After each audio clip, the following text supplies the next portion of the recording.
For our credit report tip of the day, rebuilding credit and getting out from under debt isn't just a financial task. It's a fight for your freedom.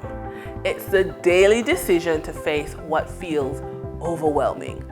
The late payments, the high interest, the calls, the fatigue. It's staring at your statements, making a plan, and choosing action over avoidance. For many professionals rebuilding from setbacks, this process can feel slow and punishing.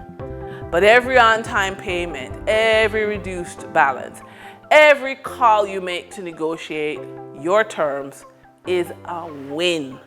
The climb back to financial confidence starts the moment you stop freezing and start moving, one deliberate action at a time.